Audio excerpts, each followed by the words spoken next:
नमस्कार। शिक्षा तरंग यूट्यूब चैनल पर आपका हार्दिक स्वागत और अभिनंदन। आज हम राजस्थान की अफवाह प्रणाली, इसके अंतर्गत दक्षिणी पूर्वी राजस्थान की नदियां हैं, ठीक है। दक्षिण पूर्वी राजस्थान की नदियां उनको देखेंगे। अब उनमें कौन कौन सी है? चंबल, बनास, बेड़च, पार्वती, काली सिंध, परवन, गंभीरी, कोठारी, आहू, खारी। ये प्रमुख नदियां हैं दक्षिण पूर्वी राजस्थान की हैं। तो इनमें से आज हम चंबल और बनास को कवर करेंगे। तो सबसे पहले चंबल के अन्य नाम है वो क्या है? चर्मणवती, या इसे दूसरा नाम कामधेनु भी कहते हैं, ठीक है। कभी कभार पूछ लेता है कि चंबल का अन्य नाम है, तो ये दो अन्य नाम है, याद रखना। अब चंबल नदी है वो राजस्थान से बहने वाली सबसे लंबी नदी है, ठीक है। हालांकि राजस्थान में इसकी लंबाई 322 किलोमीटर ही है, लेकिन टोटल लंबाई है इसकी वो कितनी है? 1051 किलोमीटर, ठीक है। पूर्णतः राजस्थान में बहाव के आधार पर सबसे लंबी नदी है तो वो बनास नदी है, लेकिन राजस्थान से होकर बहने वाली लंबी नदी तो कौन सी कहलाएगी? चंबल। पूर्णतः राजस्थान में बहने वाली सबसे लंबी नदी तो वो होगी बनास, ठीक है। तो चंबल की लंबाई 1051 है। कई पुस्तकों में 960 और उसके आसपास भी दे रखी है, तो ये ध्यान रखना 1000 के आसपास इसकी लंबाई। इसका उद्गम यानी निकलती कहाँ से? तो ये मध्य प्रदेश से निकलती है, ठीक है। तो मध्य प्रदेश में कहाँ से? जानापाव की पहाड़ियाँ हैं महू के निकट, ये विंध्याचल पर्वत में पड़ती है ये पहाड़ियाँ, और इंदौर जिला है, ठीक है, मध्य प्रदेश में, वहाँ से निकलती है। तो आपको याद रखना है जानापाव की पहाड़ी से। चंबल कहाँ से निकलती है? जानापाव की पहाड़ी, और ये विंध्याचल पर्वत के अंदर पड़ती है, और मध्य प्रदेश है वो राज्य है, वहाँ से ये निकलती है। इसका राजस्थान में प्रवेश उसकी बात करें तो राजस्थान में ये 84गढ़ है उसके समीप प्रवेश करती है। चित्तौड़गढ़ में प्रवेश करती है सबसे पहले, बैसरोगढ़ के निकट। ये बैसरोगढ़ है वो चित्तौड़गढ़ में है, ठीक है। वहाँ पे राजस्थान में ये प्रवेश करती है। यह नियतवाई या बारहमासी नदी है। नियतवाई या बारहमासी का मतलब क्या हुआ कि इस नदी में हमेशा जल बहता रहता है, सिर्फ बारिश के टाइम ही नहीं, बारिश नहीं हो तब भी इसमें जल है वो बहता रहता है, इसलिए नियतवाही, नित्यवाही, सदानीरा या बारहमासी नदी भी इसे बोलते हैं। अब इसका बहाव तो मध्य प्रदेश की जानापाव पहाड़ी से निकलने के बाद 84गढ़ के समीप चित्तौड़गढ़ में प्रवेश करती है। उसके बाद कोटा बूंदी है उसकी सीमा बनाती हुई, कोटा और बूंदी की सीमा बनाती हुई, फिर सवाई माधोपुर, करौली और धौलपुर। तो इतने जिलों से होकर बहती है। कितने? 1, 2, 3, 4, 5 और 6। तो ये 6 जिलों से होकर बहती है, ठीक है। तो ये सवाई माधोपुर है, ठीक है। सिर्फ सवाई आया, यहाँ समझो सवाई माधोपुर लिखना था, ठीक है, माधोपुर नहीं लिख पाया। तो सवाई माधोपुर से धौलपुर तक है ये राजस्थान और मध्य प्रदेश की है वो 252 किलोमीटर की सीमा बनाती है, यानी राजस्थान और मध्य प्रदेश की सीमा पर बहती है। सवाई माधोपुर, फिर करौली और फिर धौलपुर, ठीक है। सवाई माधोपुर, करौली और धौलपुर यहाँ पे राजस्थान और मध्य प्रदेश की सीमा के सहारे बहती है, यानी ये अंतर राज्य सीमा का निर्माण करने वाली नदी है। कौन सी? चंबल। तो चंबल एकमात्र ऐसी नदी है जो अंतर राज्य सीमा का निर्माण करती है राजस्थान और मध्य प्रदेश के बीच में। उसके बाद ये उत्तर प्रदेश और मध्य प्रदेश की सीमा बनाती है। राजस्थान में धौलपुर तक चलती है, धौलपुर के बाद क्या है? उत्तर प्रदेश में प्रवेश कर जाती है। तो वहाँ पे उत्तर प्रदेश और मध्य प्रदेश की सीमा भी बनाती है। और राजस्थान से उत्तर प्रदेश में चले जाने के बाद क्या करती है? ये मुरादगंज, ठीक है, इटावा जिला उत्तर प्रदेश में है। इस मुरादगंज के निकट है वो यमुना नदी में मिल जाती है, यानी चंबल है वो यमुना नदी की सहायक नदी, ठीक है। जो बड़ी नदी होती है उसमें छोटी छोटी नदियां मिल जाती, तो यमुना बड़ी नदी है इनमें। तो ये चंबल नदी आगे जा करके उत्तर प्रदेश के इटावा में मुरादगंज के आसपास यमुना नदी में मिल जाती है। तो चंबल यमुना की सहायक। और यमुना आगे जाकर गंगा में मिल जाती है, और गंगा है वो कहाँ जाती है, धीरे धीरे अरब सागर में गिरती है। ठीक है, तो ये अरब सागर की ओर जल ले जाने वाली नदियों में इसका नाम आता है। फिर चंबल नदी है, इसमें सर्वाधिक बीहड़ और कंदराएं इसी नदी क्षेत्र में है। सबसे ज्यादा बीहड़ है और कंदराएं, बीहड़ यानी ज्यादा जंगल वगैरह इस तरह, ठीक है, जहां से होकर बहती है वहां पे ये ज्यादा है। ठीक है, राज्य में सर्वाधिक सतही जल वाली नदी है वो भी चंबल नदी है। इसमें सर्वाधिक सतही जल है क्योंकि ये सदा नीरा है, हमेशा बहती रहती है। फिर 84गढ़ यानी राजस्थान में जहाँ प्रवेश करती है, 84गढ़ के निकट चित्तौड़ में, ठीक है, भैंसरोगढ़ के आसपास, वहां से कोटा तक ये लंबी गार्ज है। गार्ज यानी महाखंड, ठीक है, यानी बड़े से खड्डे की तरफ यूं लंबी खाई टाइप है। ठीक है, तो ये महाखंड में बहती है। और यह नदी उत्खात स्थलाकृति, जिसे बैड लैंड टोपोग्राफी इंग्लिश में बोलते हैं, उसका सर्वश्रेष्ठ उदाहरण है। और उत्खात स्थलाकृति है वो कृषि हेतु उपयोग नहीं होती, तो ये उत्खात स्थलाकृति का सर्वश्रेष्ठ उदाहरण है। अब देख लो चंबल नदी, तो ये राजस्थान का मानचित्र है। ठीक है, और ये भाग है, यहाँ पे क्या है, मध्य प्रदेश है। इस भाग में हमारी मध्य प्रदेश से सीमा लगती, तो यहाँ से ये नदी जो आ रही है, स्टार्ट हो रही है, ये क्या है, चंबल।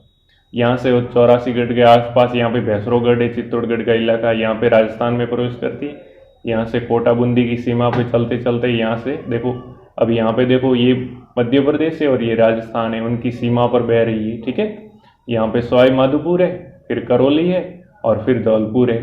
तो यहाँ तक राजस्थान और मध्य प्रदेश की सीमा में बहती हुई आगे उत्तर प्रदेश में प्रवेश कर जाती है। तो चंबल भूमि हमने जैसा कि पूर्व में भी देखा है, ये बीहड़ भूमि और कंदरा के लिए विख्यात है।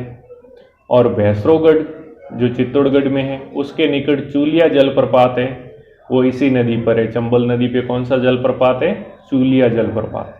ये 60 फीट ऊपर से वहां पे पानी गिरता है। जलप्रपात यानी प्रपात का मतलब है गिरना और जल का मतलब है पानी, तो पानी ऊपर से जहाँ पे गिरता है वो जलप्रपात होता है। तो ये चूलिया जलप्रपात है भैंसरोगढ़ के आसपास चित्तौड़गढ़ में, वहां पे ये है। ठीक है, राज्य में मिट्टी का अवनालिका अपर्दन सर्वाधिक इसी नदी से होता है।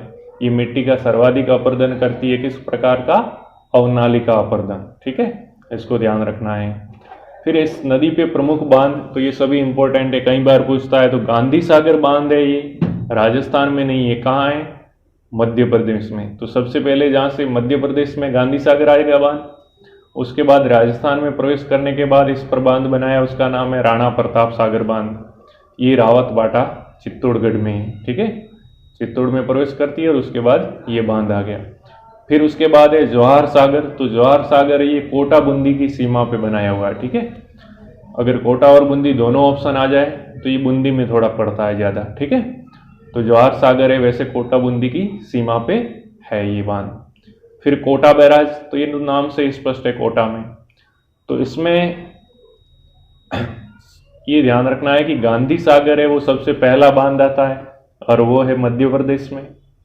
दूसरे नंबर पे बहते बहते राणा प्रताप सागर, रावत बाटा चित्तौड़गढ़, और फिर जवाहर सागर, कोटा बूंदी और कोटा बैराज। ठीक है, ये प्रमुख इस पे बने हुए बांध है। फिर इसकी सहायक नदियां चंबल की, तो मध्य प्रदेश से निकलती है, तो मध्य प्रदेश में भी इसमें कुछ नदियां मिलती है। तो कौन कौन सी छोटी छोटी नदियां हैं वो इसमें मिलती हैं, वो इसकी सहायक नदियां होगी। तो मध्य प्रदेश में सीवान, रेतम और शिप्रा, ये नदियां हैं वो चंबल में मिलती हैं। फिर राजस्थान में, तो राजस्थान में नदियों को दो भागों में बांट सकते हैं, बाईं तरफ से मिलने वाली और दाईं तरफ से। बाईं तरफ से मिलने वाली यानी लेफ्ट हैंड की तरफ से, तो लेफ्ट साइड से मिलने वाली कौन सी है, बामनी, बनास, कुराल, मेज और चाखड़। ये है इसमें लेफ्ट साइड से यानी इस साइड से आकर मिलती है। राइट साइड से या दाईं तरफ से मिलने वाली, तो छोटी काली सिंध, पार्वती, सीप, कुन्नू और आलनिया, ये इस साइड से आकर के ऐसे मिलती हैं, वो दाईं तरफ से आने वाली मिल। ठीक है। तो कुल मिला के बाईं और दाईं तरफ से याद करने की जरूरत नहीं है। कौन कौन सी इसकी सहायक नदियां, यह ध्यान रखना। और बनास इसकी प्रमुख सहायक नदी है, ठीक है। सभी नदियों में, इसकी सहायक नदियों में बनास है वो सबसे बड़ी नदी है, ठीक है। चंबल की सभी सहायक नदियों में सबसे लंबी कौन सी है? बनास है। अब देख लो चंबल नदी। तो मध्य प्रदेश में महू के आसपास जानापाव की पहाड़ी से ये निकलती है, ठीक है। निकलने के बाद यहाँ मध्य प्रदेश में ये 1 नंबर है, यहाँ पे गांधी सागर बांध बना हुआ है, ठीक है। फिर 84गढ़ चित्तौड़गढ़ के आसपास राजस्थान में प्रवेश कर जाती है। तो राजस्थान में प्रवेश से पहले इस पे एक बांध है, वो कौन सा है? गांधी सागर बांध, ठीक है। फिर 2 नंबर पे जो बना हुआ है ये राणा प्रताप सागर बांध है, ठीक है। यहाँ से स्टार्ट है, तो पहला गांधी सागर आता है जो मध्य प्रदेश में, दूसरा राणा प्रताप सागर है। फिर तीसरा बांध है वो, इस पे जवाहर सागर है जो कोटा बूंदी की सीमा पर है। और चौथा है वो कोटा बैराज है, ठीक है।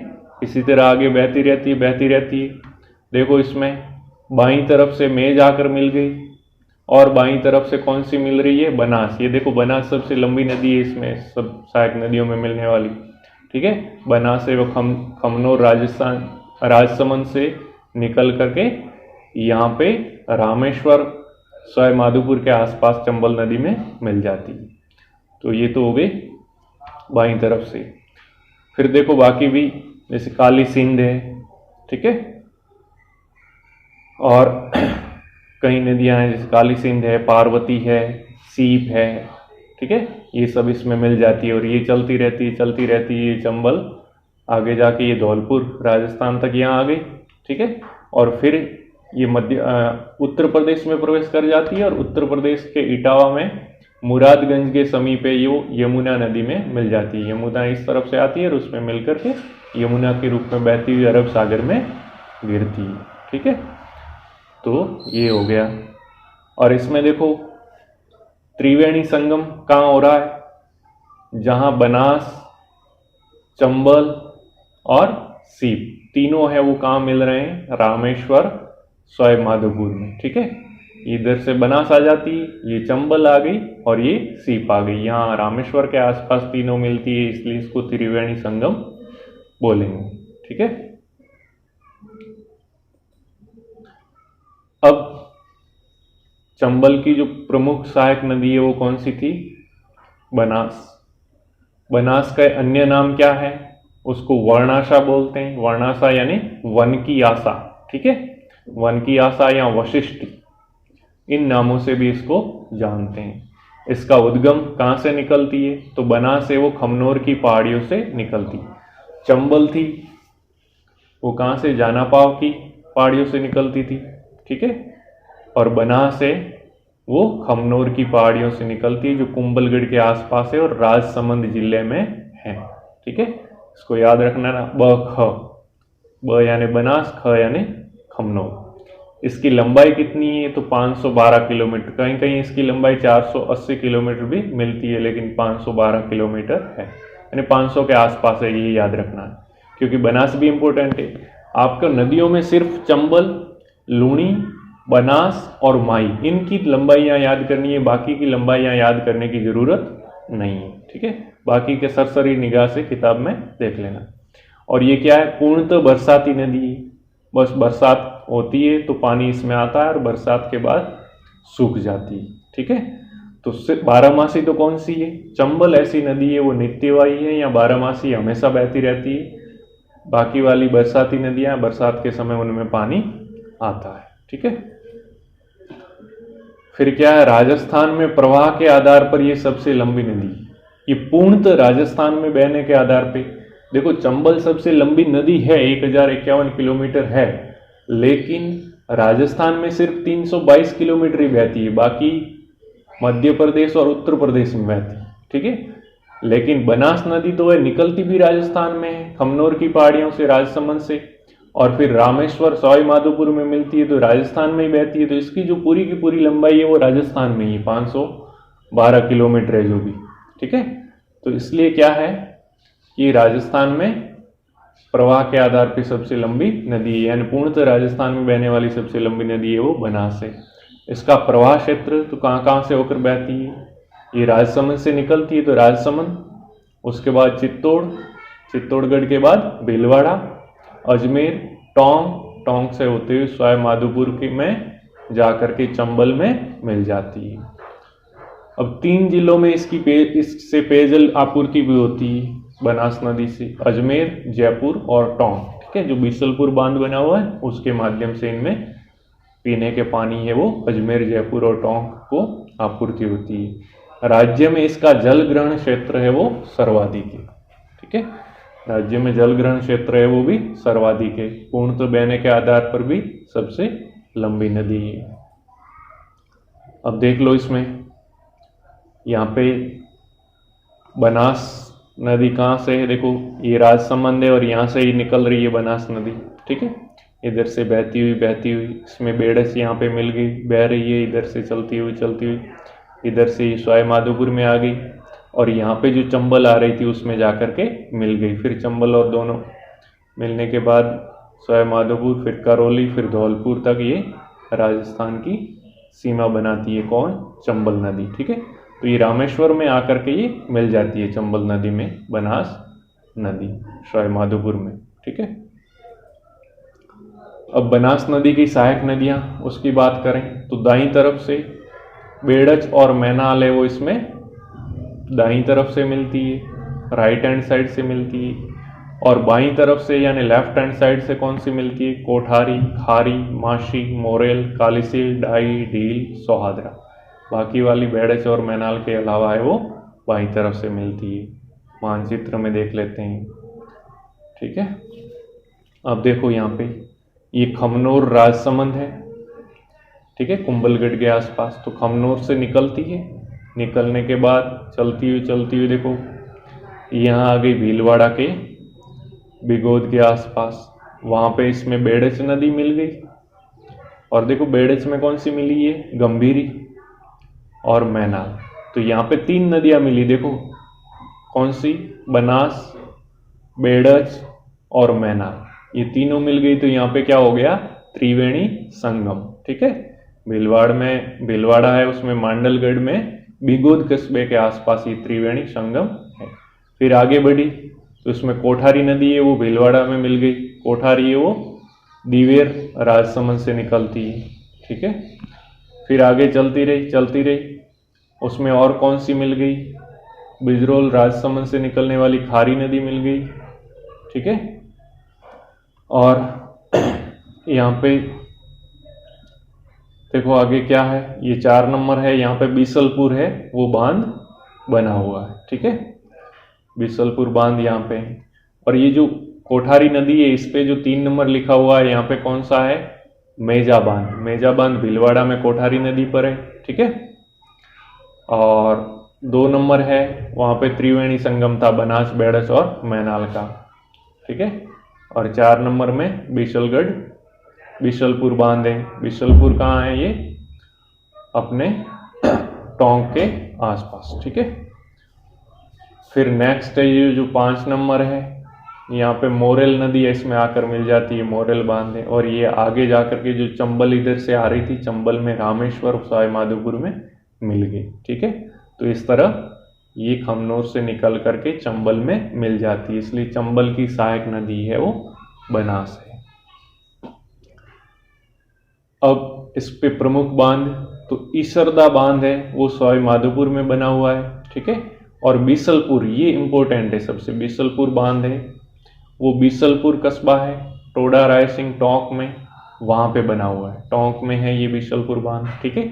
और राज्य का सबसे बड़ा पेयजल आपूर्ति वाला बांध ये, इसी बीसलपुर बांध से ही पानी है वो जयपुर, अजमेर और टोंक को मिलता है।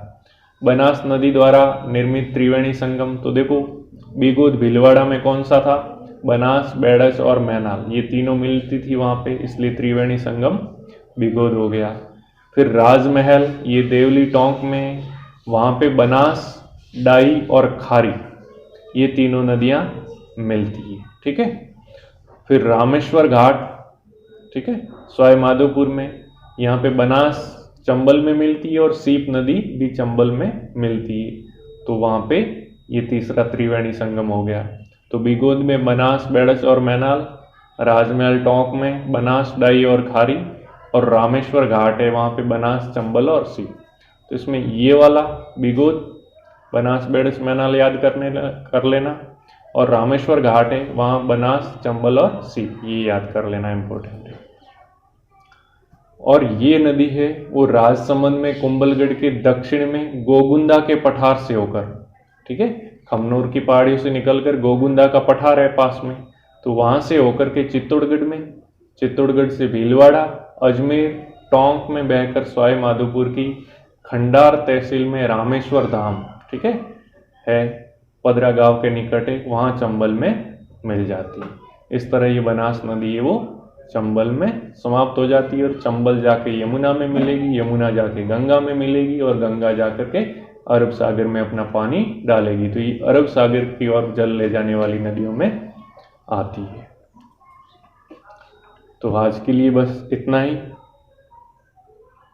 चैनल को सब्सक्राइब अभी तक नहीं किया है तो कर लीजिए, और वीडियो को अगर पसंद आ रहा है तो लाइक कीजिए, और अपने दोस्तों को साथ अधिक से अधिक शेयर कीजिए ताकि वो भी इसका बेनिफिट उठा पाएँ। और जय हिंद, जय भारत।